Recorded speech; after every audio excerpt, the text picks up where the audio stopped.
Adrenalize has taken in a bit of alpine boarding lately, so today we'll leave these spinners up on the slopes and head back to where it all began, down by the ocean's roar. So how do you watch and appreciate surfing if you don't know a snapback from a floater? Well, today we're going to tell you by taking a bit of time out at the beach. Later in this episode, we'll head inland for some aquatic insanity and catch some wheel action too. More about that later. This is part 1 of the Adrenalize Guide to So You Know Your Surfing Stuff, huh? A bit of context. When you're watching competitive surfers, be they pro or amateur, they're all basically doing the same moves, each one executing essentially alike turns. The difference we're watching for is in style. I'm going to talk you through a couple of basic moves and skills these surfers are demonstrating or attempting. The similarities are easily identifiable. The entertainment is in catching the styles you like. Each and every surfer has their own individual style. With style, some will move their arms more than others. Stance is a major distinction in style. Some choosing low gravity squat stances, others riding their boards more upright and pulling more on the power of momentum and inertia to keep them in control. Footwork is crucial to sick surfing. More about the sick thing later. And as you watch a range of surfers, you'll see a range of styles in their feet, from the fast and fleet-footed to power riders looking to pump their boards through the water with assertion and weight delivered by powerful legs and strong footwork. Preparation time. A couple of gratuitous tattoo shops, and now a peek at a buff surfer body. Put it away, mate, it's cold in there.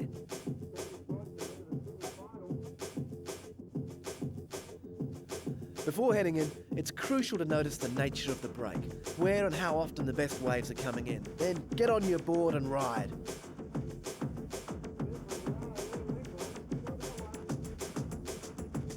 Early in a surf, you're looking to concentrate on speed. Speed is everything, right across the entire length of the wave. The more speed you have, the more you can attempt to do. Most moves interrupt the smooth progress of your board on a wave, and as you can see, pulling a move instantly drops your speed. Just watch the comparative progress of these two. Moves are all simply utilising the forward momentum gained to pull back into reverse or sideways motion and go against the grain of the wave. But lose too much speed and you lose your ride altogether. So most moves aim to pull you out of and then straight back into the pocket, the most powerful part of the wave. This guy is pulling a series of backhand top turns, getting small surf speed by dropping down the face of the wave and turning back into the pocket. Textbook display of maximising a minimum power wave, whereas this guy lost the pocket and never got it back.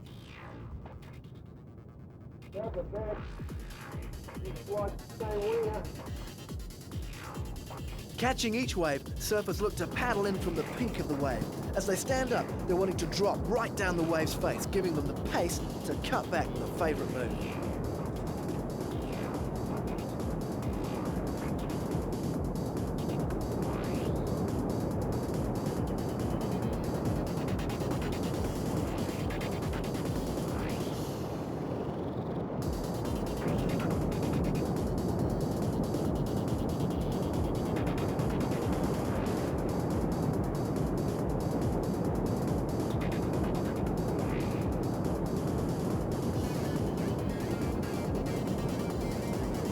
Here's a well-worked ride, 2 or 3 top turns, obviously named for the part of the wave where the action happens. But watch him work this ride with a couple of cutbacks to eke out every bit of ride available.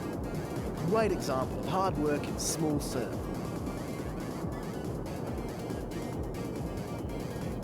Top turns, but he's trying to pull a floater. For a floater, you ride the lip of the wave and as it turns, ride down with it. Now, a couple of seconds for style.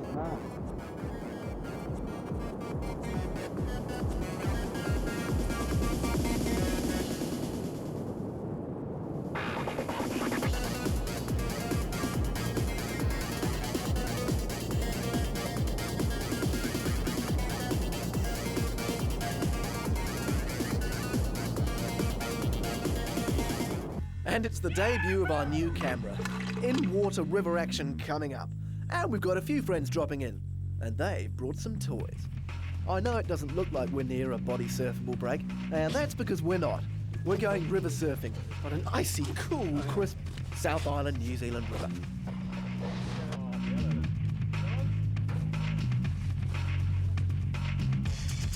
As soon as we get there.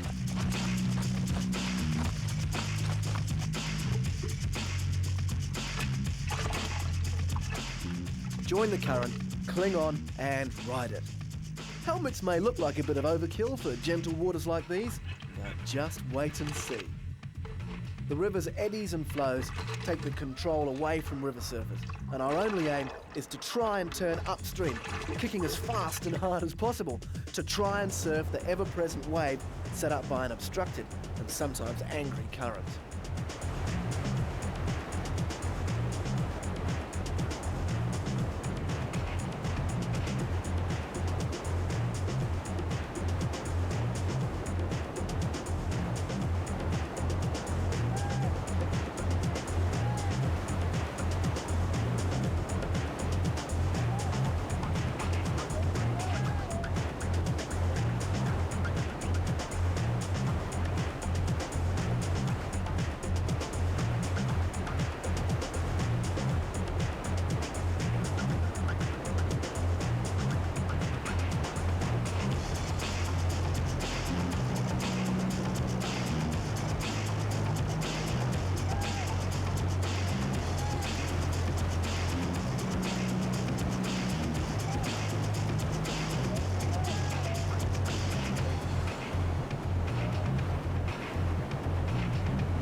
Picking your line before a rapid decides your quality and your survivability of the ride.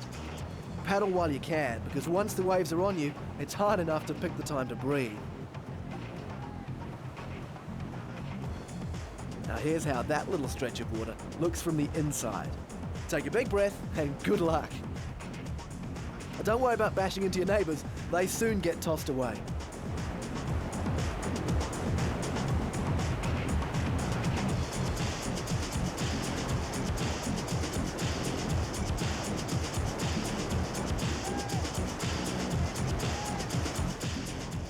Fellow river surfer loses board. Time to help? No, just enough time to hold out and hope to hold on to your own.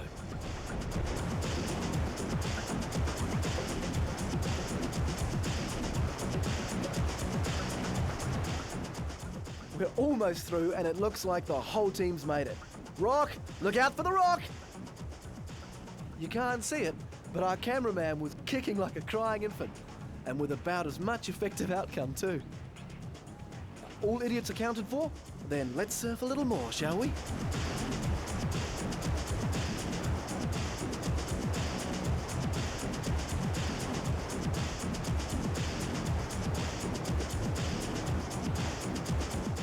They say time in the wilderness brings divine insight and inspired conversation. Oh, what are you saying? I can't hear you. Come again? Sorry, you said what? Oh, never mind. Drop in again though, won't you?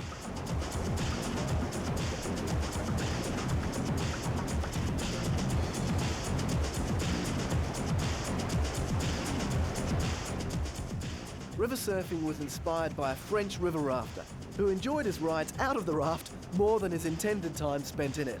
So the sport was invented. Simplicity itself. River surfing is the informed and consenting submission to the sheer power of nature.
Yeah, that ride wasn't so bad.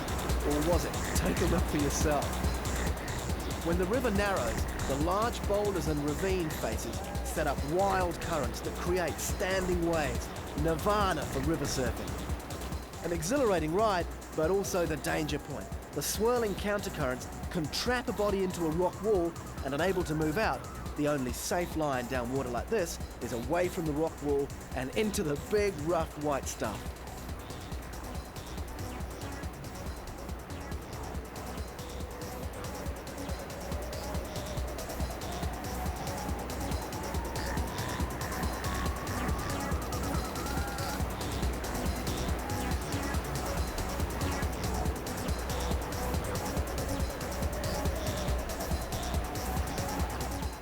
Don't wave, just hold on, you fool!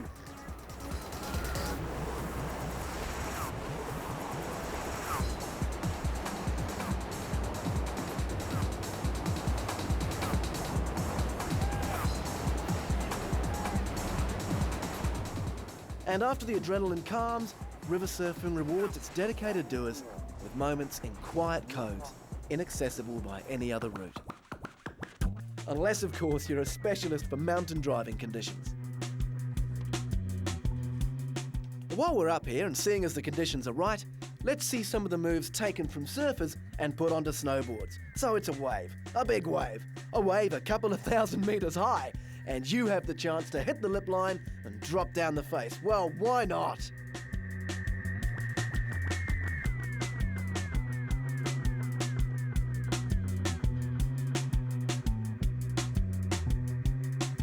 Nah, not on those. I don't want those. Get them away from here. That's better. Air! Give me some air. Oosh, maybe not quite that much. Hard enough? Yeah, I'm hard enough. I'll have a go. Give me your best shot. That's a good shot. Get those arms under control or you'll never land it. It's not pretty, but that is the scenery, if not the style. Now she's got it, arms in control, nice and fluid. Lovely. Snowboarding gives the smooth airtime and forgiving landing that skateboarders can only dream about. And they do dream about it. They do. And who can blame them? No room, no food, no shoes to you live. And can you no afford no rent? Can you no afford no rent? No room, no food, no shoes to you live. And can you no afford no rent? Can you no afford no rent? No room, no food, no shoes to you live. And can you no afford no rent? Can you no afford no rent? No room, no food, no shoes to you live. And can you no afford no rent? Can you no afford no rent? Come on, come on, come on, come on, come on, soul. Come on, come on, come on, come on, come on, soul. Come on, come on, come on, come on, come on, soul. Come on, come on, come on, come on, come on, soul.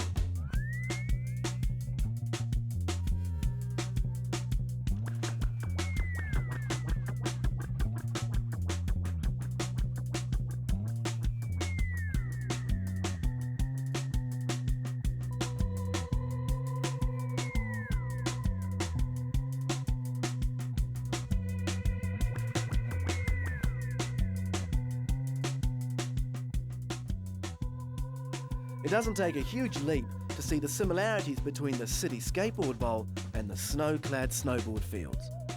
Except the impacts here are survivable, and that only encourages them. Now a long, slow ride back for an après-ski beverage and a quiet sit by the fire with a pipe. Just like Granddad used to.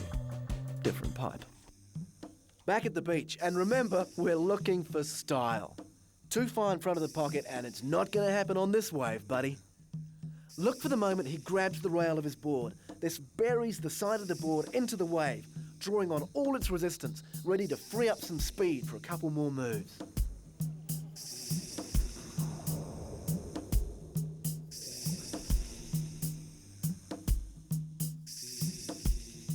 We're going to see a couple of top turns. Notice the spray flying from the end of the board.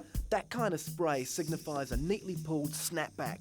That's a turn pulled from the back foot, snapping the board around and sending a section of the wave skyward. Power surfing personified.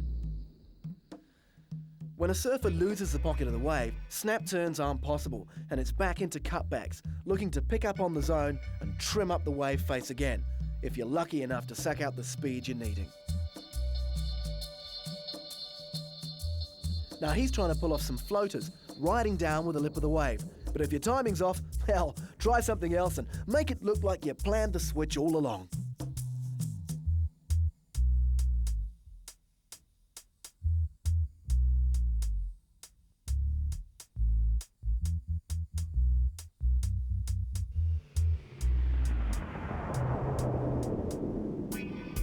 Beautiful trimming, just speeding along the face of the wave with no effort and plenty of time to enjoy the view. And of course, to hope that if there's anyone on the beach, they can make you out and truly appreciate what an adrenalized legend you are. Paddling like a wild thing, see as he stands the sudden speed that drives the board forward. It's stunning acceleration that means he can surge way in front of the wave and sink a bit of rail to pull up and ride back into some smooth and controlled turns.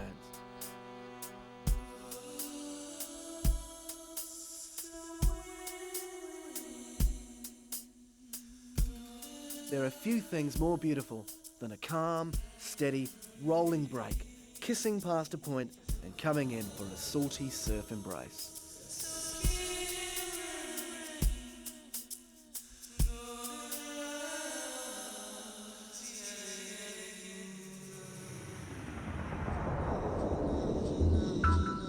This is as good a style comparison as I can find. Watch his arms, kind of jerky and wild. He's not in control. But watch the change when he hits the end and starts asserting his wish on the water. Well, so often the way. Just as you get it sorted, she's all over, Rover.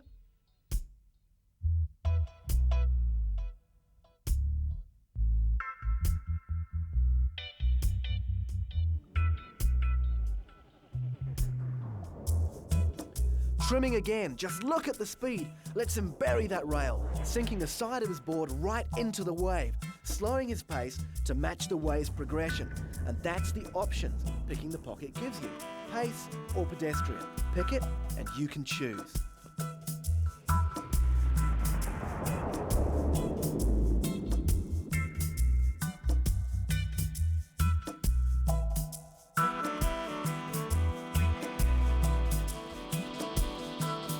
Two more to compare.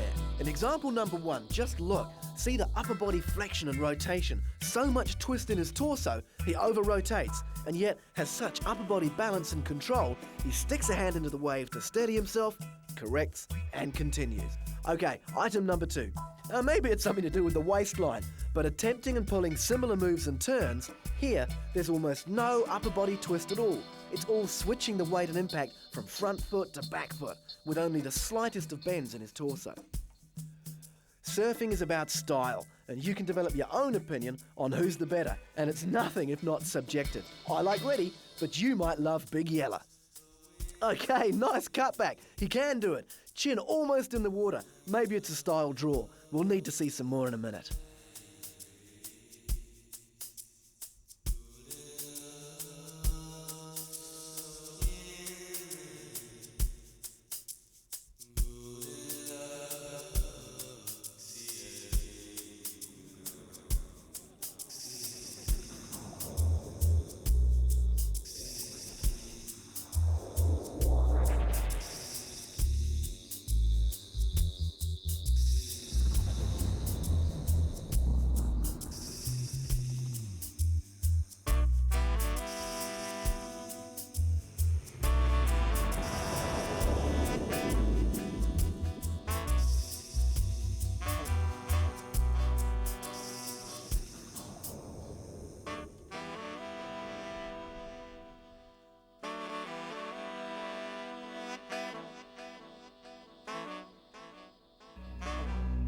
Ooh, sexy black chopper, yeah!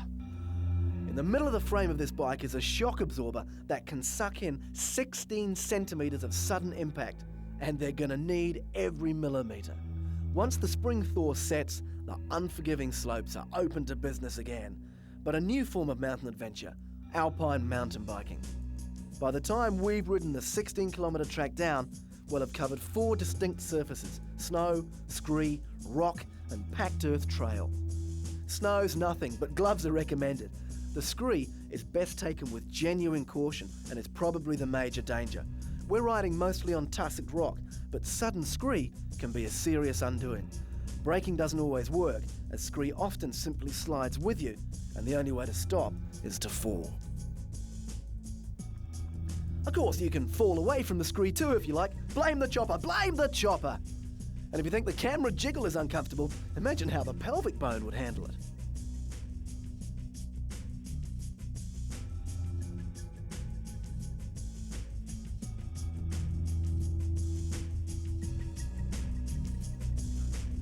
It's a lot of fun riding like this. Oh, yeah, great.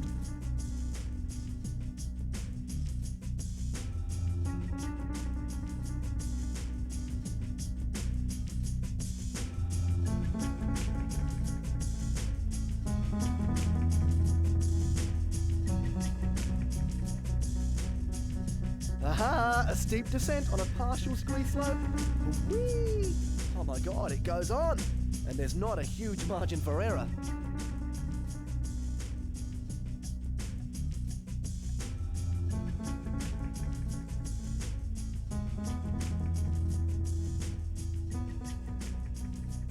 No, I think I prefer the soft and forgiving surrounds of surf. I'll never complain of being hit by a dumper again. Just give me a break from the rock riding.